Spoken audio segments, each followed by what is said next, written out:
Aujourd'hui, nous allons nous intéresser à un des trois personnages masculins de la pièce de Victor Hugo Hernani, qui est Don Ruy Gomez.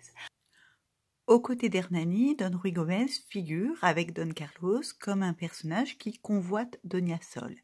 Il est dans la position la plus inconfortable, puisqu'il est son vieil oncle et se distingue des deux autres par son âge et par le rejet dont il fait l'objet. Lui, Don Ruy Gomez, il est le vieil oncle, porteur des valeurs nobles ancestrales, mais également ridicule par son statut de vieil homme qui convoite une jeune femme. Il était joué à l'époque par Joanny, un acteur et comédien très important et qui a l'âge du rôle d'ailleurs, et qui est très important aussi dans le récit qu'il va nous faire de la bataille d'Hernani et des représentations qui ont suivi le 25 février 1830. Donc, ce personnage de Don Ruy Gomez, il est d'abord le porteur de valeurs nobles, de l'honneur castillan, qui est le sous-titre de la pièce. Il est duc de Pastrana, riche homme d'Aragon, nous dit la scène 2, comte et grand de Castille. C'est un personnage que l'on va reconnaître à ses couronnes ducales, à ses écussons. On découvre également Don Ruy Gomez dans une galerie de portraits d'ancêtres qui est absolument symbolique de son rang.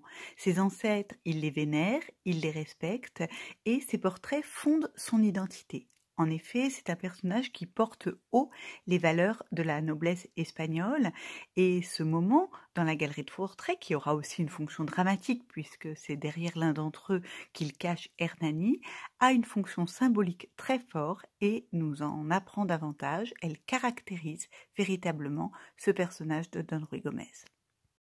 Et il a des qualités qui témoignent de son rang, telles la bravoure, la loyauté, le sens de l'hospitalité. On le voit lorsqu'il s'engage à recevoir Hernani alors qu'il croit qu'il est pèlerin, puisque celui-ci est déguisé, mais qu'il conserve cet engagement une fois avoir connu sa véritable identité. Don Ruy Gomez est respectueux dans un premier temps à l'égard du roi, sauf lorsqu'il juge que le roi, par sa trivialité et par ses actions malhonnêtes, lui-même n'est pas fidèle à ce que lui donne son rang.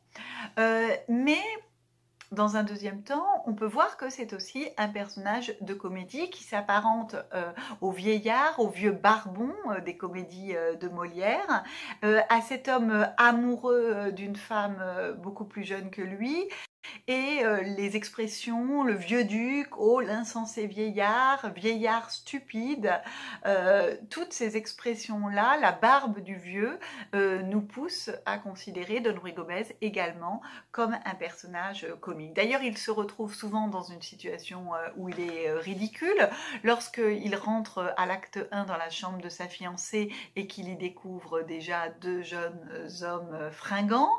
Et ce ridicule, d'ailleurs, est souligné par Don Carlos qui lui dit « La belle adore un cavalier sans barbe et sans moustache encore et reçoit tous les soirs, malgré les envieux, le jeune amant sans barbe à la barbe du vieux. » Cette expression, la barbe du vieux, elle est extrêmement cruelle pour Don Ruy Gomez et elle lui rappelle son statut d'infériorité. Statut d'infériorité non pas social, puisqu'il est au contraire supérieur à tous les autres, mais statut d'infériorité dans sa prétention au cœur de Doña Sol.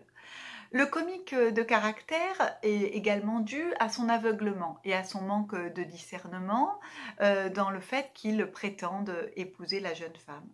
Mais il va aussi se montrer odieux aux yeux du personnage et devient l'instrument de la tragédie. Et son importance dramatique est essentielle puisque Don Ruy Gomez devient dans le dernier acte finalement le meneur du destin et l'instrument de la fatalité. déguisé en domino, c'est lui qui va venir faire planer une ombre mortifère et inquiétante sur les noces de Hernani et Donia Sol.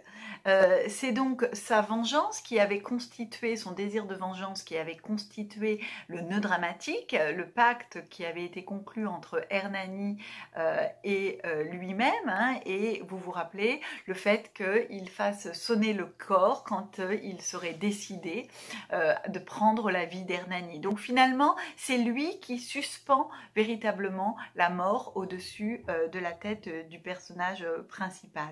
Don Ruy Gomez apparaît dans cette scène finale, déguisé en domino, comme un spectre, comme un instrument du destin, comme une sorte de statue du commandeur, si on se réfère à la pièce de Don Juan, hein, elle-même issue de la pièce de Tirso de Molina, où le commandeur va venir intimer à Don Juan l'ordre de dîner avec lui et le précipitera dans les enfers pour lui avoir manqué de respect. Cette apparition donc finale, alors qu'on l'attend, on ne sait pas très bien si on doit la prendre complètement au sérieux, puisqu'au début ça nous semble un peu une mascarade, et pourtant c'est elle qui va précipiter la pièce dans le tragique, avec la mort des amants, puis son propre suicide. C'est donc un personnage tout à fait ambivalent que ce personnage de Don Ruy Gomez, et porteur à la fois de valeurs positives pour Hugo et au contraire de valeurs de mort, et c'est ce qui le rend d'ailleurs tout à fait intéressant.